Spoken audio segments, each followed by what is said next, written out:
प्रिय मित्रों, जय श्रीमन्नारायण। आज आप सभी लोग कार्तिक महात्म के चतुर्थ अध्याय का फलादेश श्रवण करेंगे कि जो इस कथा के लिए सुनता है उसको क्या पुण्य की प्राप्ति होती है।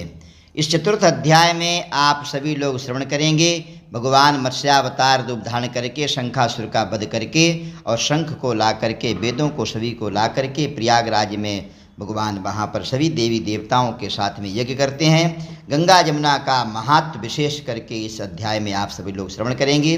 प्रिय मित्रों, आप सभी लोग कथा सुनने से पहले चैनल के लिए सब्सक्राइब कर दें और वीडियो के लिए लाइक जरूर कर दीजिए। अब आप कथा श्रवण करें। नारद जी ने कहा, ऐसा कहकर के विष्णु भगवान मछली के समान रूप धारण करके विंध्यवासी कश्यप ऋषि की अंजलि में आ पहुँचे। कश्यप ऋषि ने दया करके उसे अपने कमंडलू में रख लिया। जब वो उनके कमंडल में ना समा सकी तब उसे कुएं में डाल दिया। जब कुएं में भी ना समा सकी तब उस ऋषि ने तालाब में उसके लिए डाल दिया, और जब तालाब में भी नहीं आ सकी तब उसे समुद्र में डाला। वहाँ भी वो बढ़ने लगी। इसके उपरांत वो मत्स्य रूपी नारायण भगवान ने शंखासुर नामक राक्षस का वध किया। उसके बाद उस शंख को हाथ में लेकर के बद्रिकारण्य में आ पहुँचे। बद्री नारायण में सब मुनियों को बुलाकर आज्ञा दी। विष्णु ने कहा, पानी में इधर उधर फैले हुए वेदों को ढूंढो। शीघ्र ही आप लोग रहस्ययुक्त वेदों को जल से निकाल करके शीघ्र मेरे पास ले आओ। इतने काल तक मैं देवताओं के साथ प्रयाग में ठहरता हूँ। राजा पृथु से नारद जी ने कहा। उसके पश्चात अपने तपोबल से समस्त ऋषियों ने यज्ञ बीजों के सहित सब वेद मंत्रों को ढूंढ निकाला। उन वेदों में से जो जो भाग जिस जिस मुनि को मिला वो भाग उस मुनि का हो गया। तत्पश्चात हे राजन, उसी दिन से उस भाग के वे ही ऋषि कहलाए। और सब वेदों को लेकर के मुनिगण प्रयाग में आए। ब्रह्मा जी के साथ विष्णु को उन लोगों ने सब वेद समर्पित कर दिए।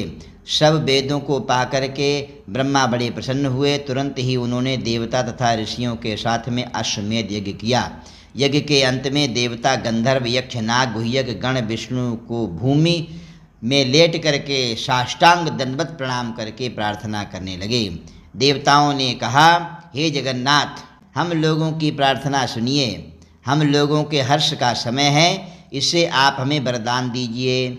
इस स्थान में नष्ट हुए वेद पुनः ब्रह्मा को मिले हैं। हे लक्ष्मीपते, आपकी अनुकंपा से हम लोगों को यज्ञ का भाग भी यहाँ पर प्राप्त हुआ है। इसीलिए यह स्थान आपके प्रसाद से आज से पृथ्वी भर में सर्वश्रेष्ठ, पुण्य को बढ़ाने वाला, भुक्ति और मुक्ति को देने वाला होवे। ब्रह्म हत्यादिक महापाप को भी नाश करने वाला आज का यह समय भी परम पवित्र और अक्षय फलदाता हो, ऐसा वरदान हम लोगों को लिए दीजिए। श्री विष्णु भगवान ने कहा, आप लोगों ने जो कुछ कहा वही हमारा भी ध्येय है। जैसा आप लोगों ने मुझसे कहा है वैसा ही यह ब्रह्म क्षेत्र जगत प्रसिद्ध होगा। सूर्य वंश में राजा भगीरथ उत्पन्न होंगे जो गंगा जी को यहाँ पर लाएंगे और सूर्यपुत्री यमुना के साथ में यहाँ पर संगम होगा। आप लोगों तथा समस्त ब्रह्मादिक देवताओं के साथ मैं भी यहाँ पर रहूँगा और यह स्थान तीर्थराज प्रयाग के नाम से प्रसिद्ध होगा। यज्ञ, दान, व्रत, हवन, जप, पूजा इत्यादि कृत्य यहाँ पर सदा अनंत फल देने वाले और मोक्षदायी होंगे। 7 जन्म के किए हुए ब्रह्म हत्यादि महापाप भी इस तीर्थराज के दर्शन मात्र से उसी समय नष्ट हो जाएंगे। जो बुद्धिमान मनुष्य मेरे सन्निकट तीर्थराज में शरीर त्याग करेंगे वे मेरे ही शरीर में मिल जाएंगे, फिर उनका पुनः जन्म नहीं होगा। जो प्राणी यहाँ अपने पितरों के उद्देश्य से श्राद्ध करेंगे उनके पितर साक्षात मेरे समान रूप वाले हो जाएंगे। भी समस्त प्राणियों को महापुण्य फल देने वाला होगा। जो लोग इस तीर्थराज में मकर राशि के सूर्य माघ में स्नान करेंगे उनके समस्त पाप नष्ट हो जाएंगे। मकर की संक्रांति होने पर माघ मास में प्रातः काल स्नान करने वालों के केवल दर्शन मात्र से सब पाप विनष्ट हो जाते हैं। जैसे सूर्य के तेज से अंधकार नाश हो जाता है। माघ के महीने में मकर की संक्रांति के होने पर स्नान करने वाले प्राणियों को मैं सालोक, अपना लोक, सामीप्य, अपने समक्ष, पास, सारूप्य, अपना सा रूप इन तीनों मुक्तियों को प्रदान करता हूँ। हे मुनिवर, आप लोग मेरे वाक्य को सुनिए। मैं सर्वत्र व्याप्त रहता हुआ सर्वदा बद्रिकारण्य में निवास करता हूँ।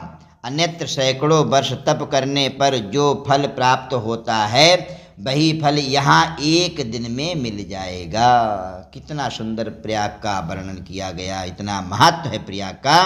जो महानुभाव मेरे उस स्थान बद्रिकाश्रम का दर्शन करेंगे, बद्रीनाथ भगवान का, वो जीवन मुक्त हो जाएंगे और उनके समस्त पाप नष्ट हो जाएंगे।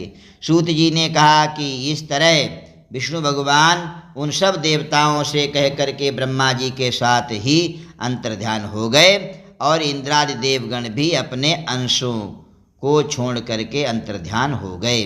जो कोई प्राणी इसे शुद्ध भाव से सुनेंगे अथवा सुनाएंगे वे तीर्थराज प्रयाग और बद्रिकाश्रम जाने का फल प्राप्त वहीं घर में बैठे बैठे कर लेंगे।